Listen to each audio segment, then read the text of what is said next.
Black Phone is a supernatural horror film that came out back in June, and I am just now getting around to talking about it, obviously. The most hilarious thing about me being so late talking about this movie is that I was actually hilariously early to watch the movie. Like, it came out, I think, June 24th or something like that, and I got to see that movie 2 weeks in advance. And then I just, never talked about it. So now I'm talking about it today. So you guys keep your took you long enough to yourself, please. Based off of a short story that I think came out in 2004 of the same name. And the film stars Mason Thames, and it stars Ethan Hawke, and it stars Madeline McCraw? It's Mick something.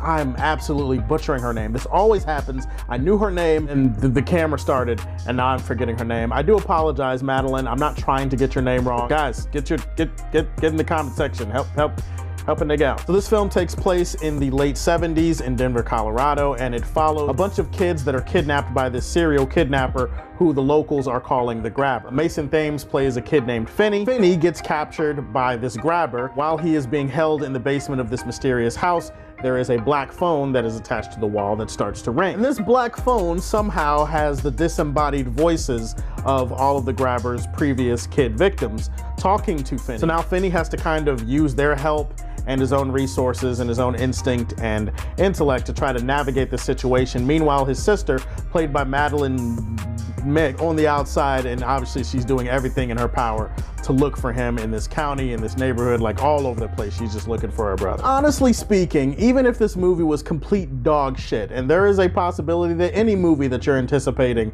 is complete dog shit, I probably would have got in front of this camera and at least tried my best not to shit all over it. Like, that's how much respect I have for Scott Derrickson. It doesn't mean I would have liked the movie or defended it, or I wouldn't have critiqued it fairly. It just means that I probably would have been looking for a lot of extra reasons to not give it my worst rating or whatever. Luckily, I can tell you guys definitively, and especially if you've seen this movie in the last month or so, I can tell you definitively that this movie is absolutely not dog shit. In fact, it is far from it. This is actually one of the best movies that I've seen in 2022. This is the type of horror movie that definitely grabs a guy like me, and it's not based off jump scares or me getting scared in general, because I don't usually get scared or shook when I'm watching movies, even horror movies. I like horror movies that are a little bit more supernatural in nature, and I like horror movies that are more about making you feel unsettled, making you feel uncomfortable, getting under your skin in a good way. Or I guess getting under your skin in a bad way, but it's a good way for the movie, if that makes sense. The bottom line is that the black phone got under my skin in a good,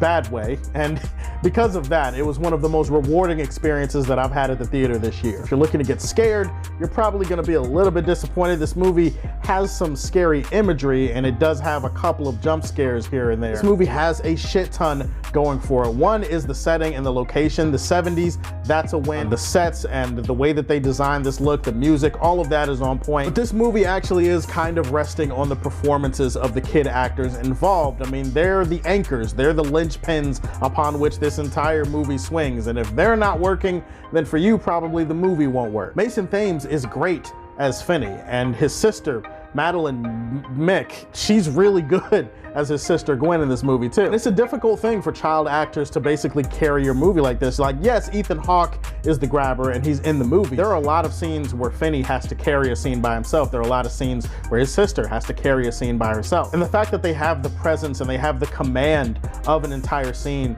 to do that without making you feel like, I'm watching kids trying to act, that's a testament to them, and it's a testament to Scott Derrickson for getting the best out of them. Oh, and by the way, Ethan Hawke is amazing in this movie. It is definitely one of the more iconic horror movie villain performances that we've had in a while. He is unhinged, he's creepy, he's kind of kooky. He has this awesome thing where his mask kind of changes to reflect his mood. Damn near stole the show in this movie if it wasn't for how good the kids were. Characters have a little bit more grit to them. They're coming from troubled backgrounds, or they have issues, they have problems, they have things that they're struggling with at home. This is a movie where the characters feel like they've gone through shit, they came from the mud, and I don't know, it just creates a much more rewarding experience because you find yourself rooting for these characters even harder to get out of the situations they're in. This movie kind of morphs into to a crowd pleaser halfway through, and the crowd that I saw it with a couple of weeks before it came out, they were absolutely cheering their asses off for this movie. So I feel like if you watch it with some friends, the experience is gonna be better. It's a horror movie that focuses on the supernatural, and therefore it really tests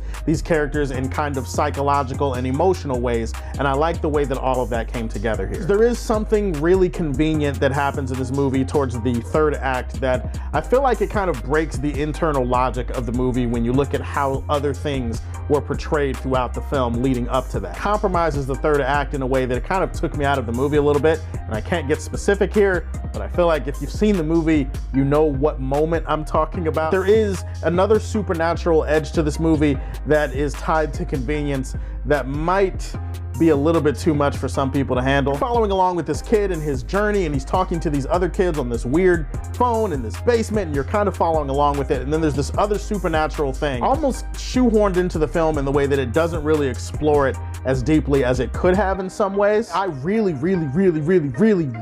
enjoyed The Black Phone. The Black Phone was a really good horror movie. Scott Derrickson has done it again. I'm going to give this one the highest my channel has to offer, Superman Prime. Have you seen The Black Phone? What did you think of it? Give me your thoughts on the film in the comment section down below. Please like and subscribe to the Superfan Show, and if you like what you see, tell me how you feel, and stay tuned to hear more from the Man of Steel. Peace.